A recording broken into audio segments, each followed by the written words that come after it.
Olha só, Deus é tão tremendo, o Criador do universo, Deus que disse haja luz e houve luz e tudo mais, que nos criou. Ele diz que prepara uma mesa perante nós. Aleluia, né? Deus prepara uma mesa. Para que essa mesa? Para nós nos servirmos, para nós nos alimentarmos. Que mesa é essa, pastor? É a mesa da presença, é a mesa da graça, é a mesa do amor, da misericórdia, da mão poderosa de Deus.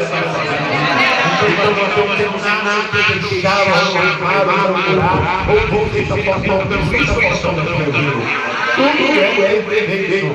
Toda a ação de Deus disse no final o quê? Que era bom. Tudo é bom. Porque é Deus que faz, irmão. Pastor, eu estou na prova no vento. Isso é bom? É bom, irmãos. O povo de Israel passou pela prova pelo vento e não percebeu a bondade de Deus. Deus os alimentou com maná e eles reclamaram. Deus fez sair água da rocha, eles reclamaram. Irmão, o que é melhor do que isso, irmão? Tudo que Deus faz é bom. Eles murmuravam de tudo de bom que Deus fazia. Então que não venhamos ser igual a eles. Temos que agradecer a Deus por tudo, pela prova, pelo vento, pela luta. Seja o nome que você chamar ou qualificar o que você está passando. É permissão de Deus para te aperfeiçoar. Amém? Glória a Deus. Atos 8, 31. É porque eu já li Romanos 8, 31, ficou, né? Mas é Atos 8, 31. E ele diz: como poderei entender se alguém me não ensinar? E rogou a Filipe que subisse com ele e se assentasse. Falando nisso, podeis assentar. Glória a Deus, né? Então, amados, esse texto bem conhecido vem falar de Filipe e o eunuco. O texto vai dizer que o anjo do Senhor, lá no versículo 26, disse a Filipe para se levantar e ir à banda do sul, o caminho que desce de Jerusalém para Gaza, que está deserto. Quem está com a Bíblia aberta aí? Tem a Bíblia aberta aí. A história de Filipe era um evangelista, né? É um diácono, né? Ele começou a sua obra como diácono, seu chamado. E ele começa aqui pregando o evangelho, anunciando o evangelho de Cristo, falando do amor de Deus. E no decorrer da história, né, dessa história de Filipe, vai dizer que Filipe, nós percebemos pelo texto que Filipe era um homem guiado pelo Espírito de Deus. Ele era dirigido pelo Espírito de Deus. Diz assim que o anjo do Senhor falou a Filipe para ele se levantar e ir para a banda do sul, ao caminho que desce de Jerusalém para Gaza, que estava deserta, um caminho deserto, um caminho que não havia ninguém. Mas aí o anjo diz para Filipe ir para esse lugar, ir para o lugar deserto. Irmãos, não importa para onde Deus te mandar, aonde Deus te enviar, ainda que seja no deserto, é Deus que está mandando, é Ele que vai garantir, é Ele que vai dar a direção para você fazer a vontade dEle. Porque muitas das vezes não queremos vitória, mas muitas das vezes não queremos fazer nada para Deus.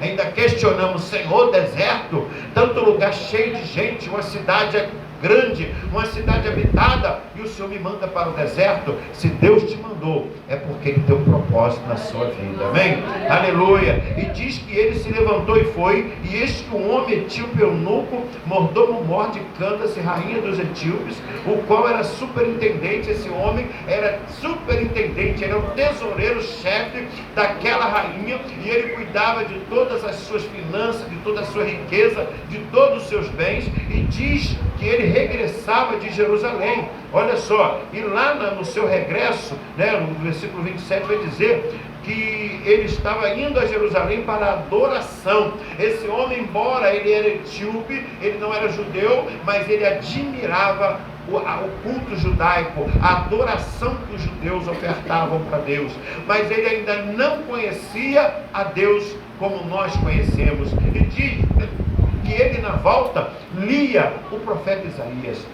Quem já leu a sua Bíblia hoje? Quem pegou na Bíblia hoje? Poucos irmãos, né, irmão? Mas esse homem, ele lia o profeta Isaías. E para você saber, naquela época, ele não tinha a Bíblia completa na mão, igual eu e você temos. Nós temos a Bíblia de Gênesis a Apocalipse. Naquela época só tinha os livros dos profetas, só tinha alguns dos profetas, alguns dos históricos, bem pouca coisa, mas esse homem lia o profeta Isaías. O livro que, segundo, quando você faz seminário, você aprende que ele é o 5º evangelho. Por quê? Temos 4 evangelhos. Por que Isaías é chamado na teologia de 5º evangelho? Que ele fala a todo momento sobre o Messias, sobre Jesus, sobre a vida do Messias, o qual os evangelhos narram a história de Jesus. E ele vinha lendo justamente o livro do profeta Isaías. Aleluia! E o versículo 30 diz assim, olha, 28, regressava e assentado no seu carro lia o profeta Isaías, e disse o Espírito Santo de Deus a Filipe, chega-te e ajunta-te a este carro.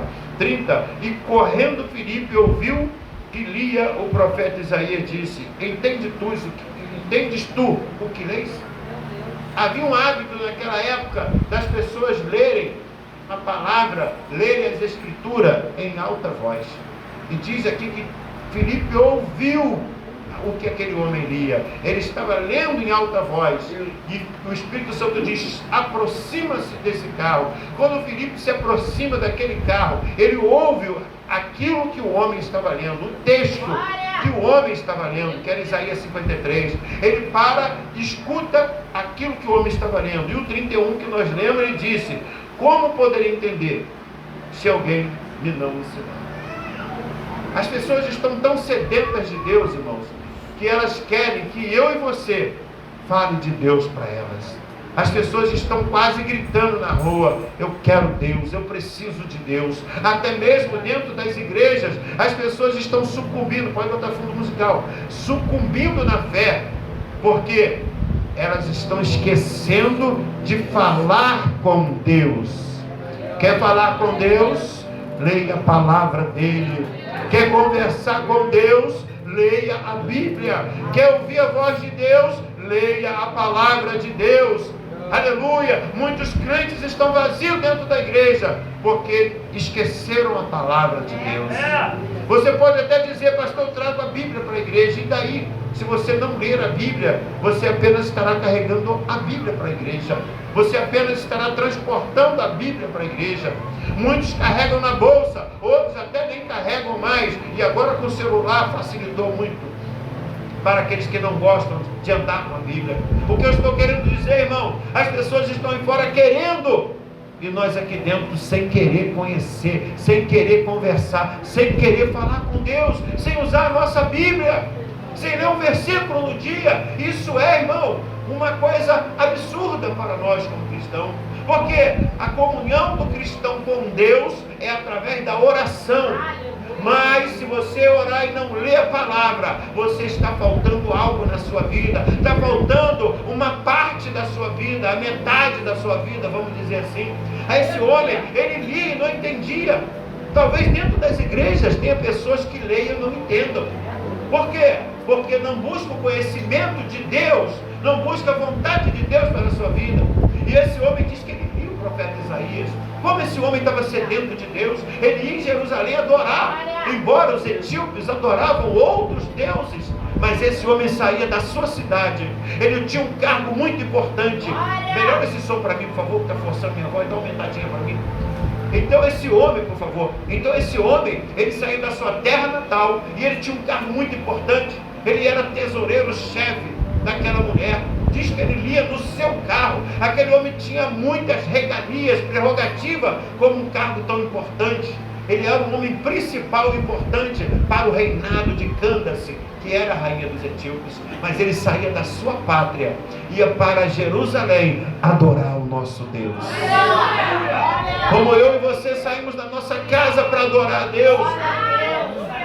Mas está faltando muitas das vezes algo na nossa vida, que é a chave para entendermos a vontade e os propósitos de Deus para a nossa vida, para entendermos por que passamos tantas aflições muitas das vezes, para entender por que nós somos tão provados na nossa vida, para entender por que muitas das vezes você vai cumprimentar o irmão vira o rosto para você, vai entender por que a sua esposa se levanta contra você, vai entender por que o seu marido se levanta contra você, vai entender por que a sua mãe e o seu pai muitas das vezes chamam a tua atenção. Aleluia! Tudo isso é o mover e o agir de Deus na sua vida. Porque Deus, Ele trabalha de várias maneiras. Ele quer trabalhar nos nossos sentimentos. Ele quer que venhamos produzir o fruto do Espírito. Como produziremos se não somos provados? Como eu vou produzir a paciência se eu não for provado na área da paciência? Como eu vou produzir o amor se não chegar alguém para mim e dizer: socorro, estou passando fome, socorro, estou passando necessidade? Como eu vou produzir a temperança se o meu patrão não me perseguir, se o meu colega de trabalho não for atribulado? Como eu serei aprovado? Aleluia! Se Deus não me provar, como eu poderei dizer: Deus, eu te amo, se eu não amo quem está do meu lado? Se eu não amo quem assenta comigo na mesa? Se eu não amo quem está dentro da casa de Deus comigo? Eu não vou sentar perto dessa irmã nem desse irmão, vou procurar um lugar longe. Ei, não tem lugar, fico na porta. Como eu digo que eu estou amando a Deus dessa forma? Como eu amarei a Deus se eu não amo quem eu vejo, se Deus eu não vejo? Eu tenho que amar em espírito e verdade. Eu tenho que renunciar a minha vontade, o meu querer. Porque esse é o Evangelho de Jesus Cristo. Não é outro Evangelho. Se for outro, é anátema, é maldito, como diz o apóstolo Paulo.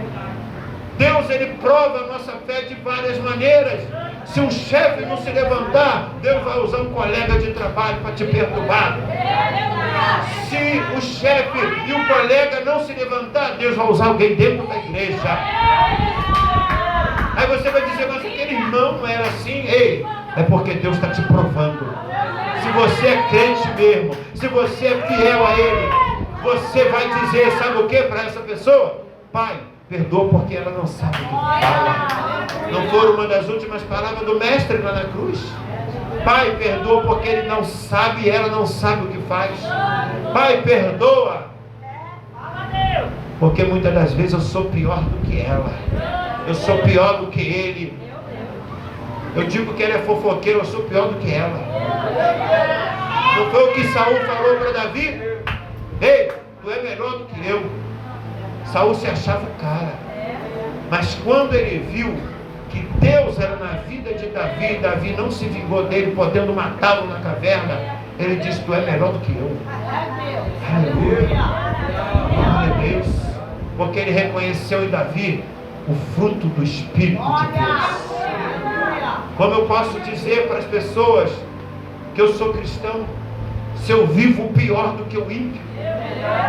Se eu vivo lá no meu quintal, na minha casa, no meu bairro, no meu trabalho, pior do que o ímpio? Se eu dou mau testemunho, as pessoas estão de olho em nós, estão nos observando 24 horas. Ninguém tem nada a ver com a minha vida. Ei, Deus tem a ver com a sua vida. Ele te comprou. O evangelista falou aqui, ó: quem está crucificado não pode olhar mais para trás. Eu me lembro que assim que nós começamos, reiniciamos o trabalho, o Espírito Santo de Deus me fez lembrar agora, que quando nós reiniciamos o trabalho da igreja de Rua Moura, não tinha ninguém, a não ser eu, minha esposa, meus filhos, meu cunhado e as filhas dele e minhas cunhadas. Né? E ali nós, depois a diaconisa Denise foi, né? Ela não estava na época, estava na igreja. E quando nós começamos lá, um presbítero antigo lá falou assim: irmão, vamos buscar as pessoas que eram daqui? Eu falei: irmão, pastor consentiu, fomos. E fomos buscar as pessoas que já eram lá da igreja. Sabe o que Deus falou no meu coração? Ei, as pessoas que eram daqui, elas já estão em outro lugar. Eu vou mandar tudo novo. Eu vou mandar pessoas novas. Não se preocupe com quantidade. Não se preocupe em encher a igreja. Se preocupe em fazer a minha vontade. Se preocupe em pregar, ensinar a palavra. O resto deixa comigo. E Deus assim honrou. Mas sabe o que aconteceu? Todas as pessoas que fomos chamadas, fomos chamados, aconteceu a mesma coisa da parábola da escola dominical. Eu não posso. Um disse que não podia porque comprou um terreno, ia conhecer o terreno. O outro disse que não podia porque comprou uma junta de bois, de animais, e ia experimentar. O outro disse que ia se casar e não pôde ir. Mas aí o que Deus fez? Encheu a igreja. Deus encheu aquela casa. Sabe por quê, irmãos?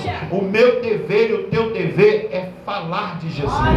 O meu dever e o teu dever é meditar na palavra, se encher da palavra, para quando alguém perguntar, você ter palavra para falar. Para quando alguém, mesmo que não pergunte, é obrigação minha, é obrigação sua falar de Jesus. Olha a resposta do eunuco. E correndo Filipe ouviu o que lia o profeta Isaías e disse: entendes tu o que lês? Qual é a resposta do homem? Leia aí para mim, por favor. E ele disse: como poderei entender se alguém me não ensinar? Como pode as pessoas entender a palavra se os próprios crentes não estão querendo, irmão? Os cultos de ensinamentos estão vazios. Pastores, amigo meu, falou: pastor, acabei com a escola dominical. Mas por quê? Não vai ninguém. Não vai ninguém. Irmãos, aí bota aqui culto do Passo do Caranguejo, vê um montão. Nem sei se existe isso, Mas eu vi um vídeo mandado para mim, um absurdo. As pessoas estão, irmão, fora de si. O culto de libertação da espada de São Jorge. Falei: Jesus, vou assistir esse vídeo. E assisti. E o pastor da igreja passava a espada de São Jorge em todo mundo, encostou, levava uma descarga, caía no chão. Falei: Jesus, esse não é o evangelho de Cristo. Estão pregando coisas que não é o evangelho de Cristo. Tem muita gente rodando e sapateando dentro da igreja na carne, ou sendo usada por demônios. Eu coloquei no status hoje uma pergunta que foi feita. O Espírito de Deus, quando usa alguém, ele não tira a consciência de ninguém. A pessoa não fica inconsciente, pelo contrário, ela fica consciente e ela para a hora que ela quiser. Ela calou o Espírito? Não. Ela não calou o Espírito. Quem somos nós para calar o Espírito? Misericórdia. Quem somos nós? Ela apenas parou a hora que ela quiser. Quando você vê alguém dizendo que está fora de si, repreenda. Não é Deus. Quando você vê uma pessoa descontrolada, não é Deus, é carne ou é demônio. Eu já dei testemunho aqui várias vezes, irmão, de pessoas rodando na igreja, e eu dizia assim na minha mente: Senhor, se for o Senhor usando, continua, enche mesmo o vaso, até transbordar, até arrebata se o Senhor quiser. Mas se for outro, para agora. Parou. Não precisou nem falar o agora. Aconteceu isso várias vezes aqui nos cultos. Não só aqui, na outra igreja também. Para agora. Parou. Porque não era Deus. Amém? Não falei nada, não disse nada. Só na minha mente. Em nome de Jesus. Porque se você chegar para uma pessoa, você pode constrangê-la. Se você chegar para a pessoa e dizer: irmão, está na carne, você pode constranger a pessoa. Pode jogar a pessoa no mundo. Mas quando é Deus no negócio, Ele trabalha no interior. Ele trabalha lá dentro. A pessoa para. Porque Deus falou: chega. Acabou. Então, amados, nós fomos chamados para fazer a diferença. Deus se cansou da religiosidade. Deus quer adorador. Não foi o que Jesus falou para o samaritano? Vós adorais no templo, nós adoramos no monte. Jesus falou: mulher, chega. E agora é a hora em que os verdadeiros adorador, adora a Deus em espírito e em verdade. Adorador, aleluia, ele sente a graça de Deus sobre a sua vida e se desmancha em adoração perante o Eterno. Aleluia, seja em silêncio, seja chorando, seja dando glória, seja falando em línguas, mas ele está cheio da graça de Deus. Aleluia, é o que faltava na vida daquele homem, conhecer quem era Jesus. E se você não conhece ainda, a oportunidade está aberta. Leia a sua palavra, medite na sua palavra, peça ao Espírito Santo para abrir o teu coração, a tua mente, para você passear na Bíblia. Eu, quando estava hoje meditando, não só hoje, na revista da escola dominical, eu não conseguia continuar. Sabe por quê? Quando eu entrei na história da lição, meus olhos se enchiam de lágrimas, de tal forma que eu não conseguia mais ler a lição. Eu tinha que me levantar, lavar o rosto, secar o meu rosto para continuar. Sabe por quê? Porque o Espírito Santo de Deus faz você viajar na história, faz você andar com Ele, faz você caminhar com Ele, faz você sentir a presença dEle. Aquele homem lia, mas faltava isso: conhecer o Cristo vivo, conhecer o Cristo ressurreto. Aí o texto vai dizer que o eunuco roga a Filipe que subisse com ele e se assentasse. Quantas pessoas estão olhando para nós aí fora? Quando uma pessoa lá de fora olha para mim, para você, sabe qual é o olhar dele para mim, para você? É o mesmo olhar que as pessoas olharam para Pedro. Jesus avisou Pedro: Pedro, esta noite ainda tu me negarás 3 vezes. Pedro falou: não, Senhor, não vou fazer isso não. Estamos juntos e misturados, Jesus. Ó, nós dois somos parceiros, Jesus. Para trás de mim, Satanás. Se possível, até morra no teu lugar. Jesus repreende ele, chama ele de Satanás, porque era o diabo usando a boca de Pedro. Na passagem que foi lida aqui, quem leu aqui? Tu és Barjona, Simão Barjona, foi devocional? Não? Paula Thaís, ela falou, né? E quando Jesus perguntou: que dia vocês serem o filho do homem? Ele disse, Pedro levantou e disse: tu és o filho de Deus, né? Não foi isso, Paulinho? Amém? Agora Pedro dá lugar para Satanás e diz: vou morrer no teu lugar. Irmão, olha o que Pedro falou. Deus traz Jesus da eternidade, faz ele nascer no ventre de Maria, sem depender de ninguém, nenhum ser humano. Ele é gerado no ventre de Maria. Quando Maria chega para José e fala assim: estou grávida. José: pá, eu nem encostei na tua mão, mulher, eu nem coloquei a mão no teu cabelo, como é que você está grávida? Né? Aí José, como era justo, diz o texto de Lucas, capítulo 1, que como ele era justo, ele fez o quê? Vou sair de fininho, de madrugada, ninguém vai ver. Quando Maria acordar, eu já estou longe, senão vão matar ela e a mim, seremos apedrejados. Mas o mesmo anjo que deu a notícia do nascimento de João Batista foi o mesmo anjo que deu a notícia do nascimento de Jesus. Chega para José e falou: ei, para, não vá embora, fica, porque o que está gerado nela é do Espírito Santo de Deus. Foi o Espírito Santo de Deus que gerou, e é Ele que está trabalhando no meu e no teu coração, na minha vida, na sua vida nessa noite. E ninguém pode impedir o mover e o agir de Deus na minha e na sua vida. É só abrir o coração para Ele, porque Ele está trabalhando hoje. Eu estou sentindo a graça de Deus, o amor de Deus, a misericórdia de Deus sobre a nossa vida. Agora Pedro diz que ia morrer no lugar dele. Se Deus fez esse ato todo miraculoso, maravilhoso, poderoso, que Satanás não pôde, que ele foi levado pelo próprio Espírito Santo para ser tentado por Satanás no deserto, depois de ter jejuado 40 dias e 40 noites. Temos que vigiar com as nossas palavras. Pedro diz: vou morrer no teu lugar.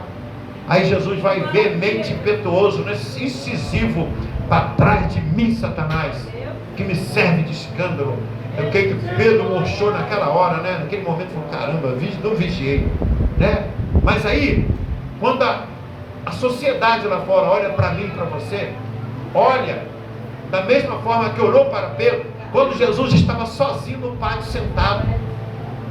Porque quando Jesus foi preso, todo mundo correu e abandonou Jesus. Aqueles que estavam lá querendo intimidade com Jesus foram os primeiros a correr. E o problemático do Pedro, né? É o único que ficou. Mas ficou de longe. Estava lá, mas de longe. Aí as pessoas que estavam lá para ver o que ia acontecer com Jesus chegam para Pedro e perguntam: tu é um deles? E não sei o que está falando não, né? Outro diz: eu já vi você com ele, eu já vi você com a Bíblia na mão, eu já vi você indo para a igreja. Aí uma mulher meia hora depois diz assim: ei, o teu falar te condena. O teu rosto cristão, ele te condena. Ele diz que você é diferente. Quem olha para você vê luz. Quem olha para você vê a diferença. Quem escuta o que você fala vê a diferença. Está o grupinho lá, só falando bobagem. Você chega, o pessoal, eu vou ali beber água, volto já. Se não for assim, tem que ser assim. Porque o cristão tem que fazer a diferença. Ou nós somos o sal e a luz, ou somos trevas e viramos areia para ser pisado. Que era o fim do sal que não servia para nada. Amados, as pessoas veem Cristo em nós. Na terceira chamada de Pedro, o galo canta. Jesus olha para Pedro. Pedro vai chorar amargamente. Arrependimento. Amados, as pessoas querem ouvir de nós. Eu já vou terminar. E o lugar da escritura que lia era este: foi levado como a ovelha para o matadouro, e como está mudo o cordeiro diante dos que o tosquia, assim não abriu a sua boca. Na sua humilhação foi tirado o seu julgamento. E quem contará a sua geração? Porque a sua vida é tirada da terra. E respondendo Lucas, Filipe disse: rogo-te, de quem diz isto o profeta? Diz de si mesmo ou de algum outro? Então Filipe, abrindo a sua boca, começando desta escritura, lhe apagou aqui, pega outro aqui, por favor. Lhe anunciou Jesus. Irmãos, as pessoas estão esperando uma reação da igreja. As pessoas estão esperando que eu e você fale de Jesus. Como eu já falei aqui, irmãos, onde eu estou, eu falo de Jesus, anuncio a Cristo para as pessoas. Pergunto: você é cristã? Não. Já foi? Já. A pastora vê isso nos mercados quando a gente vai, na rua onde eu vou, com ela ou sem ela, eu procuro falar de Jesus para as pessoas. Às vezes as pessoas vêm a mim falando besteira, eu corto, ou seja, não sou inconveniente também, não vou ser grosso e ignorante, eu demonstro que eu não estou interessado naquele assunto. As pessoas logo: opa, peraí, negócio diferente, já percebe alguma coisa diferente. Então, amados, ele pede para Filipe explicar de quem ele falava, de si mesmo. O profeta estava falando de si. Nenhum profeta fala de si mesmo, ele só fala aquilo que Deus manda. Se você vê profeta falando da carne, repreenda e não aceita. Se o que o profeta falou não é de Deus, diga: não, para, vai orar mais, vai consagrar mais, vai jejuar mais, vai buscar Deus mais, não briga com as coisas de Deus, pode falar na hora, porque não é de Deus. Mas quando é de Deus, testifica no coração e na alma. Testifica porque é Deus que está falando, e a voz de Deus, ela é inconfundível. Então Filipe diz: não, ele está falando de Jesus, anuncia Jesus. E indo eles caminho, chegou ao pé d'água, próximo a alguma água, e disse ao eunuco: eis aqui água, que impede que eu seja batizado. 37. E disse Filipe: é lícito, é necessário, se crês, de todo o coração. E respondendo ele disse: creio que Jesus Cristo é o Filho de Deus. Aleluia! Vamos ficar de pé, irmãos. Que coisa linda essa passagem, irmão. Ela é tremenda, sabe por quê, irmão? Esse homem era um gentio. Que é isso, pastor? Porque o evangelho foi anunciado aos judeus. Você lembra que os judeus rejeitaram Jesus? Lembra que os judeus rejeitaram a palavra? Lembra que os judeus rejeitaram o Deus vivo, que é o próprio Senhor Jesus? Aí o que que Jesus faz? Manda pregar para aqueles que não tinham nada a ver, aqueles que não queriam saber de Deus, que éramos nós. Aqueles que não conheciam a Deus, que éramos nós. Que viviam na idolatria, na feitiçaria, na mentira e no engano. Agora, o Evangelho é levado para essas pessoas. O capítulo 10 desse mesmo Evangelho fala sobre a história de Cornélio, que era um gentio. De repente, o Espírito Santo de Deus fala assim para Pedro: ei Pedro, venham as pessoas aí te buscar para ir lá na casa de Cornélio. Mas antes disso, sabe o que aconteceu? O Espírito Santo de Deus mandou um anjo dizer para Cornélio: ei Cornélio, as tuas orações são ouvidas. Sabe por quê? Ele não era judeu, mas era um homem que ajudava o necessitado. É um homem que falava de Deus para as pessoas. Ué, mas ele falava de Deus, ser crente é. Um ímpio pode chegar para você e dizer assim: Deus te abençoe. Pode ou não pode? Pode. Hã? Eu já ouvi espírita falar: ei, Deus te abençoe. Eu falei: Deus te abençoe também. Amém? Como é bom ouvir, né? Deus te abençoe. Né? Tem pessoas que nem tomam a benção mais aos pais. Isso é coisa do passado, coisa de velho. Ei, quando alguém diz para você: Deus te abençoe, segura, irmão. É bênção para a sua vida. É bênção, irmão. Amém? Receba a bênção do Senhor. Se alguém te tomar bênção, diga: Deus te abençoe. Se possível, tome bênção a alguém e alguém vai dizer: Deus te abençoe. Não é bonito isso, irmão? Aquele homem, as suas orações foram ouvidas, foram recebidas. Aí sabe o que Deus faz? Manda Pedro lá. Pedro ainda questiona, a história é meio um pouco longa, não vou alongar. Pedro questiona. Aí Deus fala: vai. E ele vai. Quando chega lá, esse homem se prostra diante de Pedro. Cornélio, capítulo 10 de Atos, lê em casa. Aí Pedro levanta ele e fala assim: eu sou homem igual você. Quantas pessoas queremos roubar a glória de Deus, né? Não, só vai acontecer o culto se o profeta fulano for. Só vai acontecer se fulana for. Não.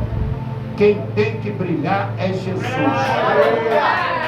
Faltou Pedro, Manuel, Joaquim, não interessa. Quem não pode voltar é o Senhor da igreja. E Ele é pregado nessa igreja, é anunciado nessa igreja. Aleluia! E é Ele quem salva nessa igreja. E é Ele que mantém essa igreja. Então quem tem que estar presente é Jesus. Aí Pedro levantou e falou: ei cara, eu sou igual você. Eu tenho as mesmas limitações humanas que você. Aí diz que Pedro começou a falar de Jesus. Sabe o que aconteceu? O Espírito Santo caiu sobre eles. Mal Pedro começou a falar, Deus falou: ei, os corações já estão quebrantados. O que me falta? Aleluia! O Espírito Santo de Deus encheu, aleluia, aquelas vidas. Aí sabe o que acontece? Falta o que agora, irmão? Batimos nas águas. O Espírito Santo já batizou? Desce nas águas. Levou aquele povo e batizou nas águas. Irmãos, que coisa linda. Quando deixamos o Espírito Santo de Deus nos usar.